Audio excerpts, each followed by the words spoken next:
Jordy Nelson, the Kansas State great Packer wide receiver, was a little miffed at me, and Jordy joins us now. Jordy, I love Manhattan, Kansas like everybody else does, but I would take New York City over Manhattan, Kansas. See, I think I disagree with that. I think the small town, you have everything that there is to offer in Manhattan, and not all the hustle and bustle and all the extra people. Okay, give me the place that I have to go to when I go to Manhattan, Kansas, which is where you were born. Yes, I was born in Manhattan, grew up 20 minutes north of Manhattan, but the place to go in Manhattan is actually outside of Manhattan. It's called Nelson's Landing. Okay, do you have a piece of Nelson's Landing? No, it's all my mom, none of me. Okay, what is Nelson's Landing? It's a great restaurant, sports bar, family restaurant that we opened up probably going on almost 10 years now. So, but no, Manhattan's great. You've been down to Aggieville? You said you're in Manhattan. Surely you went to Aggieville. I don't know where I went. Okay. It's down by campus. It's all the bars and the little small restaurants and everything. That would be definitely the place to go in Manhattan. I may have been drunk, so I'm not sure, but I was in Manhattan, Kansas, but not for long. Paulie's got the menu there of Nelson's. Do you got that? Yeah, Paulie? chicken fried steak, smothered pork chop. This looks good. Yeah. Yeah, the chicken fried steak's a big hit. It should come out on 2 plates, but we fit it all on one. People usually don't order it. But the main thing to get would be the homemade pies made by my grandma and grandpa and my sister. So I like that. A lot of people actually order the dessert, the pie first, and then because once the pie is gone, there's no more. So they order the pie to make sure they have it on reserve, and then order the meal. Has Aaron Rodgers been to your family's bar? He has. And what did he order? I don't know what food he ordered. He definitely likes the pie. Whenever my mom comes up for games, she usually drives. It's about a 12-hour drive. So she actually has to bring up a pie pretty much every time because Aaron's kind of demanding and wants his pie. Usually, trying to think what he goes with. He likes, I think it was the Butterfinger or the Snickers maybe. So, and a banana cream pie is really good. So. Green Bay compared to Manhattan, Kansas. So now you're trying to get me in trouble. Well, no. Are they similar? They are. The perfect fit for myself and our family. I mean, it's both small towns, especially compared to the rest of the cities that host NFL teams. We were able to get a house outside of Green Bay, kind of in a rural area. We actually have sometimes in the spring and summer have cattle in our backyard here in Green Bay. So very similar, perfect fit. But could you have dealt with New York, Chicago? Could I? Yeah. Well, yeah, I wouldn't have turned it down, that's for sure. But I think the main thing, the interesting thing is what I realized that, because when I was coming out of college, I took a visit to the Redskins.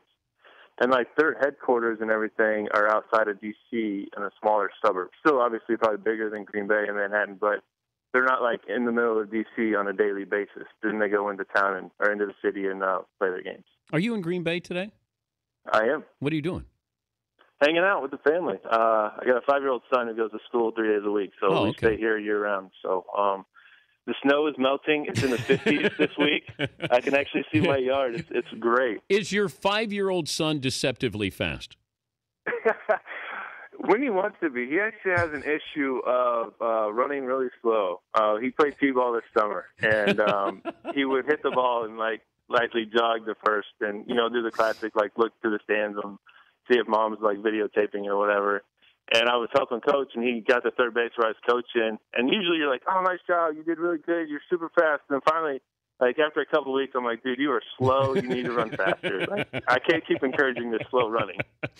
Can you teach him to run fast like Dad? You just start chasing him, I guess. But, yeah, hopefully. He's great. He's super active. Him and his buddies play football all the time at school. And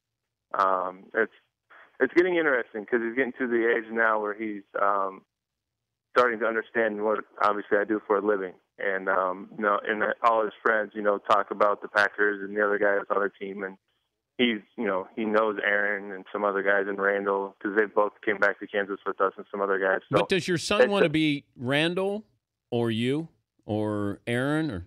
I mean, how's it? It kind of goes between Aaron and myself. Depends on if he wants to throw it or catch it. Oh, so okay. sometimes he'll be both. He'll be Aaron and he'll throw the ball up in the air, catch it, and become me. So he's very talented. How do you have an off season after how the regular season or postseason ended? I mean, you can't exactly just have that smooth segue into the off season after how it ended against Seattle. The Pro Bowl kind of helped, besides the fact that it was in Arizona, and it was very sickening to go to the stadium to play that game because they had all the Super Bowl stuff set up, which was not fun. But you move on. I think that's a great thing about having a family and having kind of a life outside of football is you're able to move on. You understand the priorities of, that's my job and my career, but having a family here and walking in the door and, seeing my son, and it was funny. My wife was texting some other people the day of the Seattle game, and they're like, their kids are crying, and my wife said my son has absolutely no idea what's going on because he's playing with his cars right now. So it's a good dynamic to have and to keep you grounded and see the importance of life, I guess. But when does your wife bring up how that ended? How does that come up in conversation? It came up pretty quick when we got home.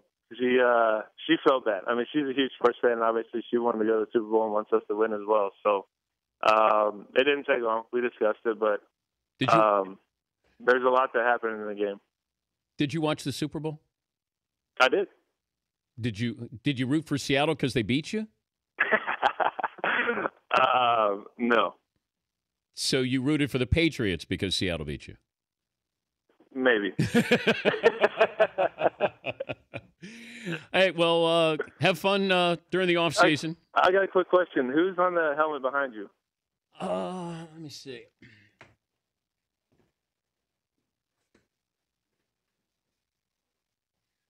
Oh, Colin Klein.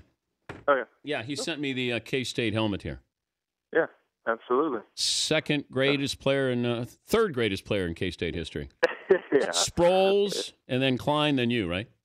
Great, perfect. Sounds good. I love Darren Sproles. He's one of my favorite players. I just can't imagine he keeps bouncing around all these teams here, Jordy. Why? Darren Sproles is awesome. I think a lot of people, and this is kind of a life lesson as well, you don't know what you have until you don't have it. I think New Orleans found that out. I think San Diego found that out when he went to New Orleans, and I think hopefully Chip Kelly keeps him and uses him the way he can be used because he's a great player. Hey, would you do me a favor and go to A.J. Hawk's locker, and if he's got like some stuff in there, could you send it to us since he's not going to use it anymore? I will see what's left. I will check it out. Right. What are you looking for? I don't know. You got a jersey or a helmet or athletic supporter, whatever's in there from AJ. Since now he's going to Cincinnati. Okay, I'll see what's in there. I'll be in there tomorrow, so I'll check it out for you. All right. Thank you, Jordy. Good to talk to you. No problem. Have a good show. All right, that's Jordy Nelson.